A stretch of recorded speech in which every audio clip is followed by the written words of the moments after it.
ये नीचे गिर गए, वॉमिटिंग स्टार्ट हो गई। तो फिर उन्होंने रेफ़र टू जिना हॉस्पिटल कर दिया।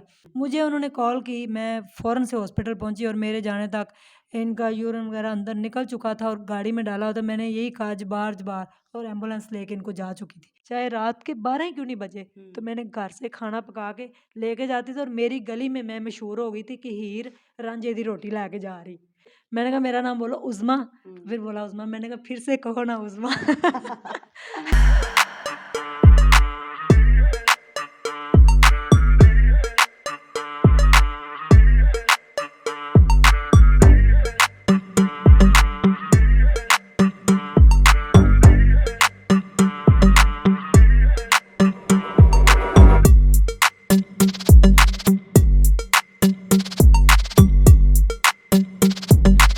बिस्मिल्लाहिर्रहमानिर्रहीम। अस्सलाम वालेकुम नाज़रीन, आप देख रहे हैं सोशल क्लिक और साइमा शहजाद फिर से आपकी खिदमत में हाजिर है। आप देख सकते हैं कि मेरे साथ मौजूद है डॉक्टर अक्सा, जो कि फ़िज़ियोथेरेपिस्ट हैं, और इससे पहले भी हम इनके पास आए थे। एक बड़ा इन्फॉर्मेटिव सा इंटरव्यू इनके साथ हमने किया था। आज फिर इनके साथ मौजूद हैं और एक कपल प्यारा सा मौजूद है, जैसा कि आप देख सकते हैं। बहुत जाना पहचाना है और आपने इनको बहुत पहली दफ़ा देखा होगा, बहुत दफ़ा।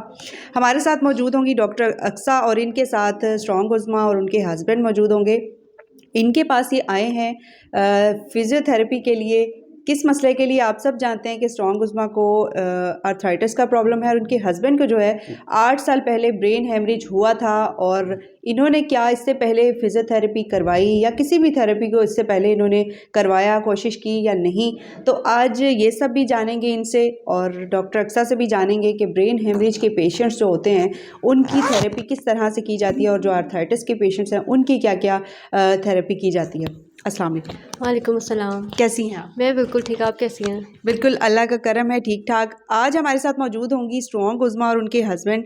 आपके पास आए हैं एज अ पेशेंट, तो इनका ट्रीटमेंट कैसे किया जाएगा, कौन कौन सी थेरेपी आप इनको करवाएंगी? और जैसा कि इनके हस्बैंड को हेमरेज का अटैक हुआ था 8 साल पहले, इतनी देर बाद अगर कोई पेशेंट आता है तो उसका ट्रीटमेंट क्या मुमकिन है या नहीं?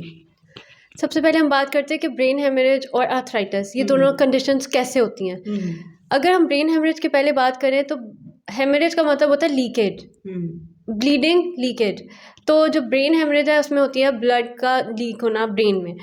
तो कुछ कंडीशंस होती हैं जिसमें क्लॉट भी बन जाते हैं। लेकिन अब जो कॉजेज़ है ना उसमें ये है कि हाई ब्लड प्रेशर होता है, किसी का लो भी हो जाता है, कोलेस्ट्रोल है हाई हो गया, डाइट जिसमें बहुत इंपॉर्टेंट रोल प्ले करती है। बिल्कुल। खाना खाया, जो ज़्यादा खाने के शौकीन होते हैं, जैसे होटलिंग वगैरह करते हैं। होटलिंग वगैरह करते हैं तो उनके लिए ना और बड़े कंडीशंस होते हैं जिसकी वजह से ये हेमरेज फिर एंड में हो जाता है। और आर्थराइटिस का ये है कि इम्यूनिटी का सबको पता है कि हमारी बॉडी जो है, कोई भी आपको वायरस हो गया तो उसके अगेंस्ट लड़ने के लिए हमें इम्यूनिटी चाहिए। लेकिन कुछ सेल्स ऐसे होते हैं कि जब वो अपनी ही इम्यूनिटी के अगेंस्ट हो जाते हैं और फिर वो आर्थराइटिस कॉज करते हैं।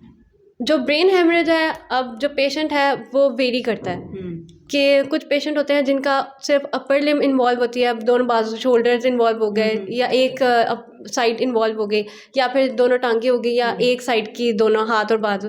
तो वो जैसे ही पेशेंट जैसे आपके पास आता है फिर आप उसके अकॉर्डिंग ट्रीटमेंट प्लान करते हैं। आर्थराइटिस के पेशेंट्स का ये है कि उनके ऑलमोस्ट सारे जो जॉइंट्स हैं ना वो इन्वॉल्व होते हैं, तो हर चीज़ की मोबिलिटी, हर जॉइंट की मोबिलिटी उसके अंदर बहुत ज़रूरी होती है। अच्छा, बात करेंगे स्ट्रॉन्ग उज़मा से और उनके हस्बैंड से। जैसा कि आप देख सकते हैं साथ मौजूद हैं। अस्सलाम वालेकुम। वालेकुम अस्सलाम। कैसे हैं आप? अल्हम्दुलिल्लाह। बड़े खुश लग रहे हैं और माशाल्लाह दोनों बहुत अच्छे लग रहे हैं। अल्लाह पाक इनको हमेशा खुश रखे। ये बताएं, 8 साल पहले आपको अटैक हुआ था, ब्रेन हेमरेज हुआ था, कभी आपने कोशिश की फिजियोथेरेपिस्ट से रुजू करने की या कभी इससे पहले कोई थेरेपी करने की कोशिश की? 8 साल बाद ही ज़रूरत क्यों पेश आई? 8 साल बाद ज़रूरत ऐसे पेश आई कि डॉक्टर साहब का विज़िट था कल हमारे स्कूल में, तो वहाँ से डिस्कशन हो गई तो उन्होंने कहा जी मैं अपने हस्बैंड को लेके आऊँगा, तो इस वजह से ये मुझे आज ले आई हैं इनके पास। ये मेरा फर्स्ट एक्सपीरियंस है, इससे पहले मैं किसी फिजियोथेरेपी के पास नहीं गया और जो फिजियोथेरेपी की एक्सरसाइज थी वो मैं खुद ही से करता रहा हूँ, यानी कि जैसे लोगों ने मुझे बताना शुरू कर दिया कि यार आप बबल या चिंगम वगैरह चबाओ, कोई अखबार पढ़ो या कोई ना कोई ऊंची आवाज़ में बोलते रहा करो। तो वो मैंने जैसे जैसे किसी ने कहना तो गाइड करना, तो मैंने उसके मुताबिक वो करते रहना। मतलब कुछ ना कुछ आप हाँ, करते रहते थे। वो मेरे अंदर ही विल ये पावर थी। जज्बात थे कि यार मैंने अब खड़े होना है अपने पाँव पे, तो ऐसे नहीं है कि मैं अपनी हिम्मत करूँगा तो अल्हम्दुलिल्लाह मैं ये कर पाऊँगा। अल्हम्दुलिल्लाह मैं अब दुकान भी चला रहा हूँ, तो अल्लाह का काफ़ी शुक्र है कि मैं काफ़ी बेहतर हूँ पहले से। मतलब कि अगर आपकी अच्छे तरीके से थेरेपी होती है, आप उसको अप्लाई करते हैं, तो आप मज़ीद माशाल्लाह बेहतर हो सकते हैं। बात करेंगे उज़्मा आपी से, इनके साथ मौजूद हैं और आपको सब जानते हैं कि बीवी का बड़ा हाथ होता है हस्बैंड की किसी भी किस्म के ट्रीटमेंट में, उसकी बेहतरी में, इलाज में। तो इन्होंने जैसा जैसा मुश्किल वक्त देखा और जैसे जैसे इनमें बेहतरी आई, इन्होंने बड़ा सपोर्ट किया इनको। बात करते हैं, इन्हीं से जानते हैं। अस्सलाम वालेकुम। जी, वालेकुम अस्सलाम। जी, उज़्मा साहिबा, आप बताएं कि आपके हस्बैंड को 8 साल पहले जब अटैक हुआ था ब्रेन का, उसके बाद पहली दफ़ा कब बोले थे और उसमें आपने कितनी इनकी हेल्प की थी? जी, 8 साल पहले जब इनको अटैक हुआ था तो उसके बाद डबल हेमरेज हुआ। हुँ, पहले ब्रेन हेमरेज हो चुका था तकरीबन आधे घंटे के अंदर-अंदर। डॉक्टर जितने भी ये मेरी वीडियो देख रहे हैं उनको मेरा एक मैसेज है कि आप मसीहा होते हैं और आप पेशेंट की जान उस वक़्त आपके हाथ में होती है, ठीक है? हुँ, तो बेहतर यही है कि आप अपनी अगर पर्सनल होने की बजाय अगर आप पेशेंट का उस टाइम ख़्याल कर लें तो काफ़ी सारी ज़िंदगियाँ बचाई जा सकती हैं। जैसा कि इनको खाने-पीने की बहुत ज़्यादा आदत थी, शौकीन है हुँ, खाने-पीने के, तो ये डेली उस टाइम इनकी एज थी 22 साल, हुँ, आज ये 30 साल के हो गए हैं। ये 8 साल पुराना वाक़या। डॉक्टर साहब के पास जब ये गए हैं, तो जब इनको अटैक हुआ जिस दिन, उससे पहले ये बोंग पाए और सीरी पाए और जो नान होते हैं, ये डेली हुँ, खाते थे। इनकी रूटीन थी 2 पराठे हुँ, या 2 नान और हुँ, इतना बड़ा प्याला जिसके अंदर एक बुरी-सी बोटी होती है रेड कलर की, वो ये खाते थे। तो मैं इनको मना भी करती होती थी कि मत खाया करो, ये बाज़ ही नहीं आते थे, खाते थे। हुँ। और उससे फिर 1 साल बाद यानी कि इनको लेफ्ट साइड पे इधर दर्द भी होता था। मतलब इंडिकेशन मिल गई थी। जी, और डॉक्टर नदीम एक थे, उन्होंने कहा कि इन्होंने उनसे बात की तो उन्होंने कहा कि आपको ना ये बीपी हाई होता है, एक तो बीपी कंट्रोल करें, दूसरा खाने-पीने से परहेज़ करें। हुँ, बट ये बाज़ नहीं आए। तो उस दिन 20 अक्टूबर था, मेरी फर्स्ट क्लास थी एमबीए की, जैसा कि सबको मैंने बताया हुआ है। तो ये घर आए हैं रात के टाइम और कह रहे हैं जी मुझे यहाँ दर्द हो रहा है। हुँ, तो मैंने कहा आप घर चले जाओ, ठीक है? अम्मी-अब्बू के पास यानी कि उनके पास आप चले जाओ, हो सकता है पता नहीं क्या हो रहा है। तो ये इतनी बात कही, ये गिर गए, फिर इनसे बोला नहीं जा रहा। फिर फ़ौरन हॉस्पिटल ले गए। हुँ, हॉस्पिटल जाके इन्होंने डॉक्टर को कहा है कि मेरा बीपी हाई हो गया है, आप हुँ, मेरा बीपी चेक करें। उन्होंने कहा कि आपने ड्रिंकिंग की हुई है। किसी ने कहा डॉक्टर ने कि आपने कोई ज़हरीली चीज़ खा ली। एंड तक आधा घंटा ज़िंदगी का हुँ, गए थे, तो आधा घंटा ये ज़िंदगी का वहाँ पे बैठे रहे और मिन्नतें करते रहे। जो मेरे किराएदार थे नीचे इनको लेके गए, इन्होंने फिर उनको खुद कहा कि आप ऐसे करें एनजीसेड की टैबलेट ले आएँ, मेरी ज़ुबान के नीचे हम रखते हैं, ये तो हुँ, कुछ नहीं कर रहे। डॉक्टरों ने बीपी नहीं चेक किया, यही कहते रहे आपने कुछ खाया हुआ है, कुछ पिया हुआ है। इतनी देर में फिर ये जैसे अब स्टूल पे बैठे हुए हैं डॉक्टर के साथ, ये हुँ, नीचे गिर गए, वॉमिटिंग स्टार्ट हो गई। हुँ, हुँ, तो फिर उन्होंने रेफ़र टू जिन्ना हॉस्पिटल कर दिया। और जब वो लेके आए ज़ुबान की गोली, मेरे हम नीचे रख ली थी आपने कि नहीं? नहीं, नहीं रखी नहीं गई ना, उस टाइम तो ये बेहोश हो चुके थे। हुँ, मुझे उन्होंने कॉल की, मैं फ़ौरन से हॉस्पिटल पहुँची और मेरे जाने तक इनका यूरिन वगैरह अंदर निकल चुका था और गाड़ी में डाला, तो मैंने यही कहा जबार-जबार और एम्बुलेंस लेके इनको जा चुकी थी। हुँ, जिन्ना हॉस्पिटल पहुँचते-पहुँचते इनको हेमरेज भी हो चुका था और पैरालाइज़ भी हो चुके थे। सारी रात इमरजेंसी में रहे, सुबह उन्होंने वार्ड में शिफ्ट किया, तो इनको ऑक्सीजन लगी हुई थी जब मैं इनके हुँ, पास पहुँची हूँ। तो मुझे देख के इन्होंने ना, सारे जब इकट्ठे हुए तो इन्होंने इन्होंने आँखें खोली, तो ये मुझे कुछ इशारे से इस तरह कुछ बता रहे थे, इस तरह ऐसे कर रहे थे, ऐसे और हुँ, ऐसे ये। मैंने कहा पता नहीं क्या कह रहे हैं, बोला तो जा ही नहीं रहा। जब इन्होंने देखा कि टाँग बाजू नहीं हिल रही, मेरे से बोला नहीं जा रहा, फिर इनको दोबारा हेमरेज हुआ है, हुँ, डबल हेमरेज। डबल अटैक हो गया। उसके बाद फिर ये कोमे में चले गए। फिर ये 21 दिन के लिए कोमे में चले गए और डॉक्टर बड़ा परेशान थे, यही थे। फिर वहाँ पे एक डॉक्टर साहब थे, उनका मैंने नंबर ले लिया, मेरा फिर उनसे कॉन्टैक्ट था, मैं हॉस्पिटल नहीं जाती थी। वो कहते थे कोई ऐसा रिश्ता इसके पास ना आए जो ज़्यादा नज़दीकी होगा, उसको हुँ, देख के ये हाइपर हो जाएँगे कि इमोशनल हो मुझे जाए, हुआ हाँ। क्या है, फिर इनको अटैक हो जाएगा दोबारा। आईसीयू में शिफ्ट कर दिया गया, नालियाँ-वालियाँ सब डाल दी गईं। तो वो दिन मुझे आज भी याद है, 10 मुहर्रम का था और मेरे अब्बू भी सजदे में गिर गए थे और मैं भी। तो वो जो 21 दिन थे वो बड़े हमारे मुश्किल में गुज़रे थे, तो मैं फिर अगले दिन गई, तो मैंने जाके ना फिर मैंने कहा आज तो मैंने इनसे मिल के ही रहना है। मैंने जाके मुझे यकीन था कि हम एक जगह पे गए थे तो वहाँ पे ना बड़ी उन्होंने दुआ की, उन्होंने कहा आप जाइएगा, अल्लाह ताला करम करेगा वो सुबह कोमे से बाहर आ जाएँगे। तो हम गए, मैं हॉस्पिटल के अंदर गई, वार्ड के अंदर चली गई, कोई नहीं था उधर। इनकी अम्मी-अब्बू से मुझे डर लगता था उस टाइम, वो मेरे उस टाइम इतने दोस्त नहीं होते थे। तो मैं कहा मुझे कहीं डाँट ही ना दें कुछ, चोरी-चोरी मैंने डॉक्टर से कहा मुझे अंदर ना जाना है, तो मैं गई, तो सामने एक पेशेंट था उसकी डेथ हो गई थी मेरे सामने उस टाइम मैंने देखा, उसकी बेगम बड़ा रो रही थी। तो मैंने जाके देखा इधर लेफ्ट साइड पे थे, मैंने जाके ना यही बाजू था ऐसे ही लेटे हुए थे सीधे। मैंने ऐसे अपना ना हाथ रखा, तो इन्होंने आँखें खोल ली। मैंने कहा आप कहाँ हैं? वापिस आ जाइए। तो इन्होंने ना आँखों से ना आँखें ऐसे यानी कि की, आँखें बंद की फिर खोली, जैसे मेरी इनको समझ आई वो बात। तो मैंने कहा मीबू बड़ा रोती है, मुन्ना भी रोता है तो प्लीज़ आप आ जाइए। ये उठ गए, डॉक्टर सारे अलर्ट हो गए, उसको होश आ गया, पेशेंट कोमे से बाहर आ गया, तो मैं डर गई, मैं वहाँ से फ़ौरन वापस आ गई। और फिर उसके बाद इनको हॉस्पिटल ले जाया गया, जनरल में शिफ्ट किया गया, वहाँ पे एक बड़ा पेनफुल टेस्ट था, इधर से उन्होंने कोई काइटरी फाड़ के एक अंदर नाली डाली थी दिमाग में, और जाके उन्होंने उसके अंदर फिर वहाँ पे डॉक्टर सारे डिस्कशन कर रहे थे, तो ये बोल तो सकते नहीं थे। इन्होंने फिर बताया कि मुझे उन्होंने बता दिया था कि ये लकी पर्सन है, कि ये बच गए हैं। तो वो जो अंदर क्लॉट पड़ा हुआ था वो सारी उन्होंने सफाई की।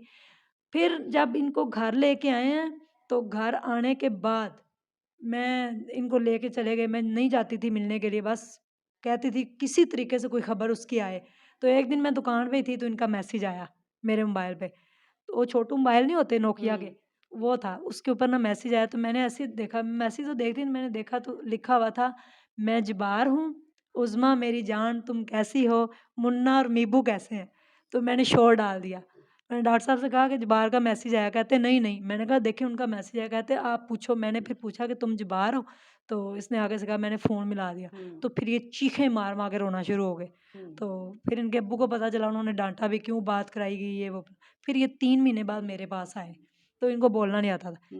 बड़ा कोशिश करते ये बोले नहीं, तो जो ये पहला रोना। लफ्ज़ बोला था, क्या बोला मैंने था? इनसे कहा बोलो अल्लाह। मैंने ऐसे कहा, मैंने कहा अल्लाह, तो फिर इनका मुँह हिला, मैंने कहा बोलो अल्लाह, फिर ये अल्लाह बोला, फिर मैंने कहा बोलो अम्मी, फिर अम्मी बोला, मैंने कहा बोलो अब्बू, तो अब्बू, मैंने कहा ये तो एक न्यू बॉर्न बेबी है, इस जो बोलती है आगे से बोलते हैं। फिर मैंने कहा बोलो मीबू, तो मीबू, बेबो, मीबो, मीबो कहते थे, मीबो। सही। फिर मुन्ना, उसको नुमा नहीं कहते, मुन्ना नहीं कहते। फिर मुझे, मैंने कहा मेरा नाम बोलो उज़्मा, तो फिर बोला उज़्मा, मैंने कहा फिर से कहो ना उज़्मा। अच्छा सही, लगता है। बार-बार कहो। फिर उसने कहा उज़्मा, फिर मैंने कहा उज़्मा, तो फिर सही। ये आ गए घर, फिर बेड पे ही थे, और इनकी जेब में 10 रुपए भी नहीं होते थे, मेरे पास भी नहीं होते थे पैसे। तो मेडिकल स्टोर पे मैं आपको पता रात को जाती थी, सुबह मैं यूनिवर्सिटी जाती थी, तो यूनिवर्सिटी में मेरे लिए बड़ी प्रॉब्लम थी। मेरा फर्स्ट ही सेमेस्टर, सेकंड सेमेस्टर स्टार्ट हो चुका था जब, तो ये रोते बहुत थे। तो मुझे कभी-कभी मेरा लेक्चर हो रहा होता था, एक दिन मेरा लेक्चर हो रहा था, अहमद सईद साहब की क्लास थी, तो ये रोना शुरू हो गए, मुझे कॉल आई, मैंने उठाई, मैं इनकी कॉल फ़ौरन उठाती थी, और मैंने क्लास में कहा हुआ था कि मैंने अपना फ़ोन अटेंड करना, मेरे हस्बैंड का फ़ोन आएगा, वो बीमार हैं। तो इन्होंने फ़ोन किया, मैंने फ़ोन अटेंड किया, तो कहते हैं ये रोना शुरू हो गए। मैंने कहा आपको क्या हुआ है? और आप यकीन मानिए मेरा 33,000 और कुछ रुपए का लेक्चर होता था, जो मुझे फिर छोड़ के वहाँ से चिंग-चिंग पैदल चल के मैं घर पहुँचती थी, और आके मैं इनको गले से लगाती थी कि आपको क्या हो गया? आप ठीक हो जाओगे, मैं आपके साथ हूँ, मैं आपको सँभाल लूँगी। नहलाना, मैंने चेयर के ऊपर बिठा के मैंने नहलाना अच्छे तरीके से, सब साफ-सुथराई जो भी जैसे करना। तो 1.5 साल मैंने इनके साथ यूनिवर्सिटी, मेडिकल स्टोर, मीबू 6 माह की थी, ये छिले में थे, न्यू बॉर्न बेबी थे, तो मीबू भी 6 माह, 2 बॉर्न बेबी को मुझे पालना पड़ता था, तो बड़ा मुश्किल था, लेकिन बहरहाल अब तो मेरे आँसू भी खुश्क हो गए रो-रो के, तो बड़ी चलें, मुश्किल से मैंने एक बड़ा किया। पेनफुल टाइम था जो आपने गुज़ारा और जी। बार-बार उसको रिपीट भी नहीं करना चाहिए। ये बताएँ कि जब इन्होंने जब इनको ये प्रॉब्लम आई थी तो कोई भी इन्होंने थेरेपी नहीं करवाई। आपने भी नहीं कभी कोशिश की, जैसे अभी से इनको ज़रूरत पेश आई है कि अभी आए हैं 8 साल बाद जी। और डॉक्टर साहबा से भी हम जानते भी कि क्या इनका इलाज मुमकिन है, हो जाएगा। क्यों नहीं कभी कोशिश की मैंने थेरेपी की? ना, मुझे पता था, मेरे भाई हॉस्पिटल में होते हैं, मुझे पता था कि फिज़ियोथेरेपी कुछ होती है। हुँ, तो वो एक औरत हमारे क्लिनिक पे आई भी थी, तो मैंने उससे कहा कि हमें आप बताएँ कि फ़िज़ियोथेरेपी, तो उसने कहा आपको नहीं पता, हमें पता होती कौन-सी वेन पकड़नी है और उसको कैसे करना, तो इनको हॉस्पिटल प्रॉपर जाना चाहिए। तो फिर ये खुद से कोशिश करते थे, करते ईंट रहते हाथ में पकड़ के बाजू को लगे हुए हैं, नीचे बैठ, मैंने कहा कर क्या रहे हैं ये? सही। और ये करते रहते थे अपनी टाँगों के साथ, कभी उठक-बैठक, कभी बाजू को यूँ ऊपर, कभी ऐसे, यूँ नहीं होती थी बाजू, और बाजू यूँ-यूँ काँपते थे, बाजू में जान ही नहीं थी, बिल्कुल सही। नहीं जान, पूरा जिस्म इनका डेड हो गया था। और ये जो टाँगे हैं ना, यहाँ से लेकर ये जो रानों इनको कहते हैं ना, इसमें इतने-इतने बड़े क्लॉट थे, इतने-इतने बड़े, पूरा फटा था जब वो हुआ था, इंजरी हुई थी, कार्टिल फटी नहीं थी। तो सही। इतने-इतने बड़े क्लॉट बन गए थे, अब भी एक टाँग में छोटा-सा है, वो कब जाएगा? उसको 20 साल लगें, 20 सेकंड लगें या 20 घंटे लगें, ये अल्लाह को ही पता है। लेकिन ये है कि हमने फिर केयर की, 3 माह बॉइल्ड सब्जियाँ खाई, तो इन्होंने खुद ही थेरेपी कर के ना, इनके अंदर विल पावर थी। विल डॉक्टरों ने पावर कहा थी। इसको कोई नहीं, हमने इंजेक्शन लगाना, मेथिकोबाल, ये जो भी मिकोबाल में इनकी चीज़ें होती, कुछ नहीं, ये बिल्कुल यंग लड़का है और ये डाइट जो अपनी सही करके करे, तो ये बिल्कुल खड़ा हो जाएगा उठ के, आपको टेंशन नहीं है। तो इनको फिर कोई इंजेक्शन नहीं लगाया, कुछ नहीं, कोई मेडिसिन नहीं, कुछ भी नहीं उन्होंने किया, ना हमने दोबारा सीटी स्कैन कराया, सिर्फ हमने परहेज़ किया, मैंने इनका नमक बंद किया और फिर मैंने दुकान का तवाफ़ किया। वो कैसे? मैंने और मेरे बेटे ने फिर पूरे, ये अभी आ गए तकरीबन कुछ 3-4 माह हुए, कम हुए। मैंने और मेरे बेटे ने दुकान पे खाना पहुँचाया है। चाहे रात के 11 बजे हैं, चाहे 10 बजे हैं, चाहे शाम के 5 बजे हैं, चाहे रात के 12 ही क्यों नहीं बजे, तो मैंने घर से खाना पका के लेके जाती थी और मेरी गली में मैं मशहूर हो गई थी कि हीर रांझे दी रोटी लेके जा रही। क्योंकि तो इन इनको एक ज़रूरत थी कि घर का खाना पहुँचाया जाए और डाइट जो है वो बड़ी काउंट करती है आपकी किसी भी जब आप किसी भी ट्रीटमेंट से गुज़र रहे हों तो सबसे पहले जो है वो आपकी डाइट जो है वो सेट होनी चाहिए। डॉक्टर साहबा ये बताएँ कि पेशेंट्स को कितनी देर तक रुजू कर लेना चाहिए और फिज़ियोथेरेपी से कितने % बंदा ठीक हो सकता है?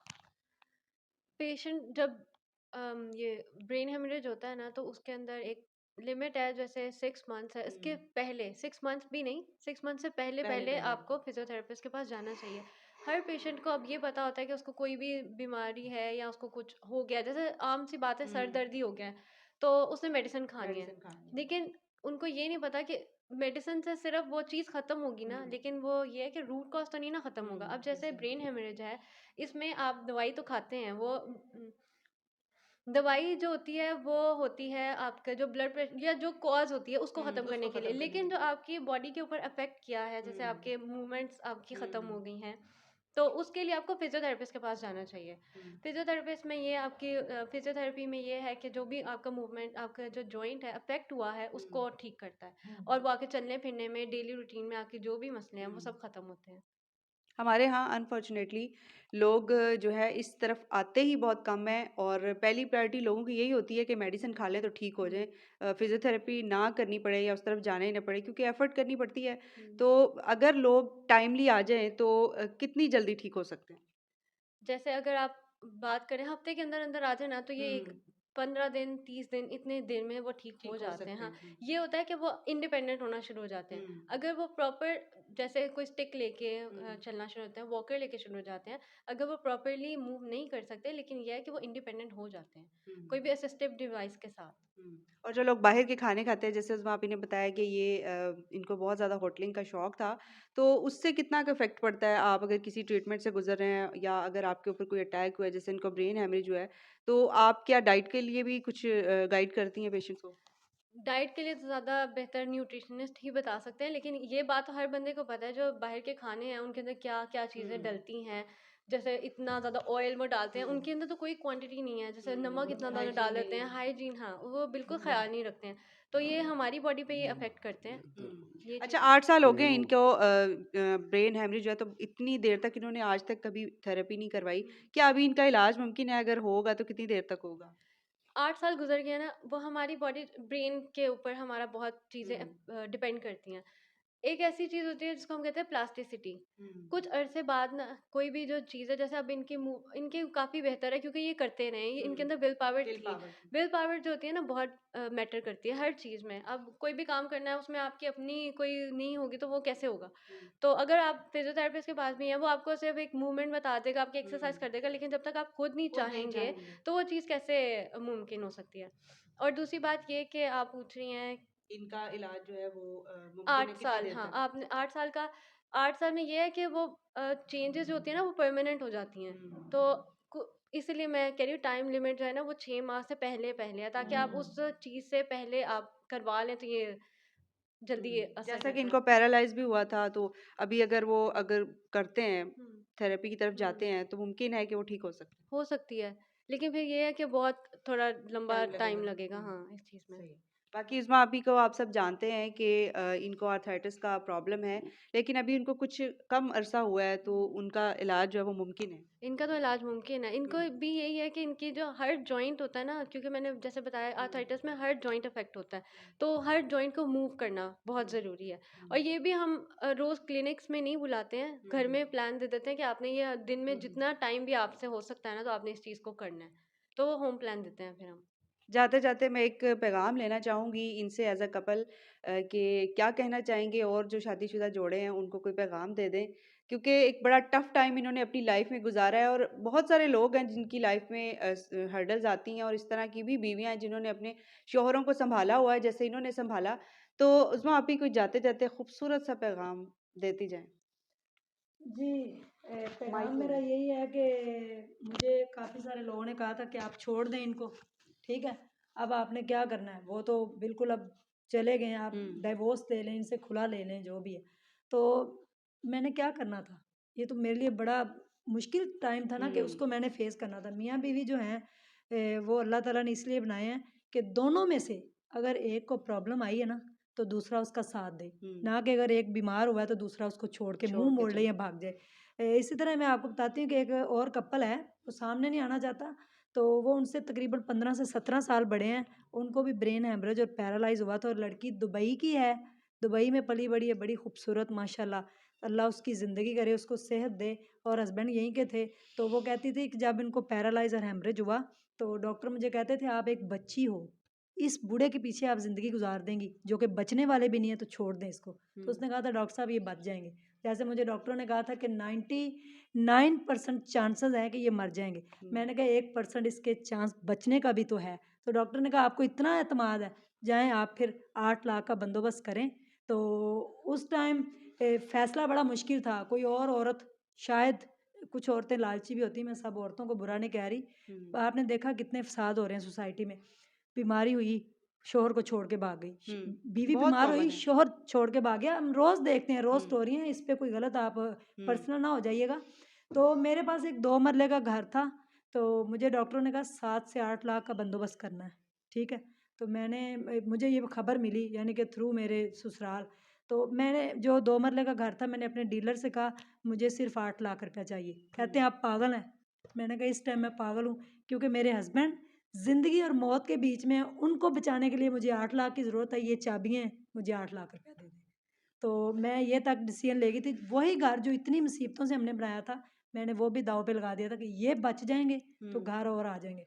तो जब आप दोनों ठीक होते हैं, तो आप ज़िंदगी में पैसा भी कमा लेते हैं, आप ज़िंदगी की खुशियों को भी पा लेते हैं, हर चीज़ मिल जाती है। लेकिन आप दोनों में से अगर कोई नहीं रहता, तो फिर अकेले ज़िंदगी जो है ना, वो गुज़ारना बड़ा मुश्किल होता है। और जब औरत बेवा हो जाती है, आज ही मुझे पता चला है, तो उसके लिए 4-6 लोगों की हमदर्दियाँ बड़ी होती हैं। उसमें से शायद 2 ठरकी भी हों, लेकिन 4 जो हैं उसके लिए हमदर्दी होती है। हाँ, जिस औरत को तलाक का दब्बा लगता है या खुला लेती है, उसका शौहर हर कोई बनना चाहता है, और उसके लिए सारी दुनिया ही फिर ठरकी होती है, वो कहीं सेफ़ नहीं होती। जैसे छत के बगैर घर, कमरा सेफ़ नहीं होता, इसी तरह वो औरत होती है, बिल्कुल चारों तरफ से दुनिया उसको बोझ रही होती। तो लाइफ़ में मेरी यही ट्रेजेडी हुई थी, और फिर इन्होंने हमारा हाथ थामा, और आज तक थामा हुआ है। लोग ये भी पूछ रहे हैं, आप अलहदा हो गई हैं, आपने इनको छोड़ दिया है, ये है वो। ऐसा कुछ भी नहीं है। मैं थोड़ा बीमार हो गई हूँ, इसलिए मेरे अंदर ना ज़रा इस तरह परेशानी हो रही है, मैं कहती हूँ थोड़ी देर मैं अकेले रहूँ। बाकी ऐसा कोई ऐसा इश्यू नहीं है। ये रिश्ता जुड़ चुका है, अल्लाह ने जोड़ दिया है। जब मैं मर जाऊँगी, ये मर जाएँगे, तो ये क़यामत में फिर पता नहीं मिलते हैं कि नहीं, वो मुझे नहीं पता, लेकिन दुनिया में इंशाल्लाह हम साथ हैं। अल्लाह हाफ़िज़। आप सबसे पहले तो अपने चैनल के बारे में बताएं जिसके ऊपर आप ये इन्फॉर्मेटिव वीडियोस अपलोड करती हैं, और दूसरा मैं क्लिनिक एड्रेस जानना चाहूँगी, क्योंकि लोग बाद में कमेंट्स में कह रहे होते हैं कि हमें भी यहाँ जाना है, तो प्लीज़ हमें बताइए। तो मैं ये चाह रही हूँ कि अपने मुंह से आप खुद ही बता दें कि अगर कोई आपके पास आना चाहता है, विजिट करना चाहता है, ट्रीटमेंट करना चाहता है, तो कहाँ पर आए, और अपना जो भी आप डिटेल्स वगैरह हैं वो बता दीजिए, और डिस्क्रिप्शन में भी हम इसको ऐड कर देंगे। मेरा चैनल है डॉक्टर ब्लॉगर। तो मैं उन लोगों के लिए वीडियोस अपलोड करती हूँ जो कि नहीं जा सकते, क्योंकि बहुत से लोग हैं ऐसी जगहों पे रहते हैं जहाँ पर उनके करीब कोई भी क्लिनिक्स नहीं होते, ना ही हॉस्पिटल में उन लोगों का होता है कि वो जा सकें। तो उनके लिए मैं वो वीडियोस अपलोड करती हूँ, उन लोगों को ज़रूर फ़ायदा भी होता है। तो और मेरा क्लिनिक है समनाबाद में, लाहौर समनाबाद में मेरा क्लिनिक है। अगर कोई आउट ऑफ सिटी है तो ऑनलाइन सेशंस भी मैं देती हूँ। नंबर मैं आपके साथ शेयर कर देती हूँ, तो आप ज़रूर कॉन्टैक्ट कीजिएगा।